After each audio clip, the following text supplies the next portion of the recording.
Hello, Max here, and with open beta just around the corner, I thought I'd break down the hero-specific control options. If you navigate to the options menu and select the controls tab, you can do all the normal things you'd expect. Mouse sensitivity, custom targeting, reticle and color options, and keybinds. Before you ask, my mouse DPI is currently set at 400 and 12 sensitivity is quite a low speed.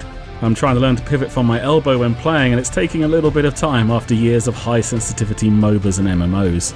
Now if I come back up to the top and click this drop down menu in the top right, all of the heroes are listed and I can set up custom control settings for each that override your base settings only when playing that hero. If you make any changes, you can easily undo them by clicking the delete override here at the top with that hero selected. Some of the heroes have special options due to the nature of their abilities, and I think it is fantastic that this level of customization is here. I wanted to quickly go through them all so you guys can get started playing with the exact settings you'd like and not have to adjust when you discover these after hours and hours of play. I'll also give you my feedback of which options I think are worth having and which I think will just come down to personal preference. Not all the heroes here have special options. The ones that currently have these choices are Genji, Hanzo, Junkrat, Lucio, Mercy, Reinhardt, Soldier 76, Widowmaker and Zarya. Any hero you don't see on the screen now does not currently have any extra options available. First up we have Genji, automatically climb walls. This doesn't change the mechanics of the ability, you still need to do the initial jump to climb the wall. But there does appear to be a problem with this turned on. If there is a gap between pressing jump and contacting the wall climb does not kick in. With this turned off, as long as the jump key is held down, he will climb the wall regardless of how long ago the jump key was initially pressed. Not sure if this is a bug, but just keep it in mind when deciding if you want to use it or not. While the option behaves like this, I am firmly keeping it turned off. Hanzo also has automatically climb walls. This is exactly the same as Genji and so nothing more to add. I also have it turned off here. Junkrat has a similar option too, Riptire automatically climbs walls. It also suffers from the same problem, so I wouldn't recommend using it now. You have far more control with it turned off. Lucio has hold to crossfade. I'm almost 100% certain this is currently bugged. A couple of people and I have reported it on the bug forums, but there has been no Blizzard reply, and if it turns out this is working as intended, I will be shocked.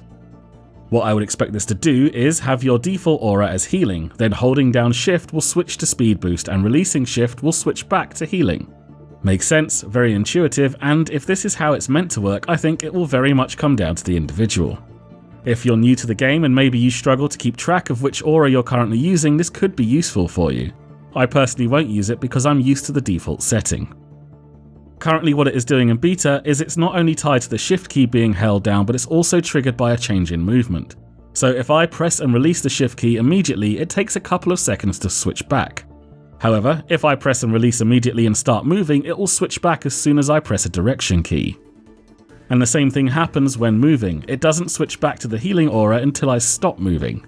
I very much doubt this is how it should behave, but test it before you use it.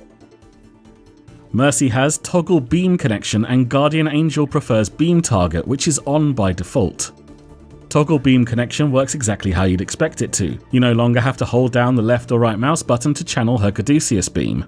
Simply hover over an ally you want to heal or boost and click once. You can even change the beam by pressing the alternative mouse button. To cancel the beam, make sure you have no one targeted and click the corresponding mouse button to the current beam you are channeling. If you click on a new ally, the beam will switch to your new target immediately. This is all well and good on its own, but if you also have Guardian Angel prefers beam target enabled, you will need to click off your current beam before then pressing shift on the ally you want to Guardian Angel towards. This may be something you don't mind, but I find the extra click fiddly and a waste of time in a fast-paced game. If you do want to use toggle beam connection, I'd recommend turning off Guardian Angel prefers beam target. I personally like preferring the beam target, so I leave toggle beam disabled. Reinhardt has toggle barrier. This is pretty straightforward. With this off, you must hold down the right mouse button to have the shield up. With it turned on, you can toggle the shield on and off by pressing the right mouse button. While the shield is up, you cannot press left click to instantly disable it and start swinging. You must press the right mouse button first. I think releasing the mouse button allows me to react very slightly faster, so I have it turned off, but this will come down to your own personal preference. Soldier 76 should have two options, but for some reason hold to sprint is currently missing from the beta client. I'm sure it will be back, and it simply changes sprint from toggle on or off to hold to use and release to turn off. This will just come down to your own personal preference. I'm used to the default, so I will have it turned off. Soldier also has allied health bars. I'm surprised this is off by default, and if it still is when the game launches, I highly recommend you turn it on.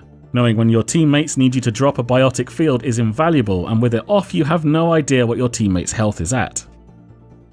Widowmaker has toggle zoom and relative aim sensitivity while zoomed. These are both going to be up to you. Do you like to hold the right mouse button to zoom, or do you find it more accurate when you don't need to hold that button down? Mouse sensitivity is very personal to the individual too, so if you're not sure, experiment until you find what you're comfortable with. I leave toggle off and relative aim sensitivity on the default 30. Finally, we have Zarya, who like Soldier 76 has allied health bars. I feel this is less imperative than on 76, but having it on can allow you to make some clutch saves on low health allies with projected barrier, but if you feel it clutters the screen too much, you can leave it off. And that is all the current custom options for the 21 release heroes. Thanks for watching, and please click that like button if you found this useful. If you're new to the channel, we will regularly be releasing Overwatch guides, gameplay and discussion videos, so subscribe to get all that future content. Take it easy, and I'll see you soon.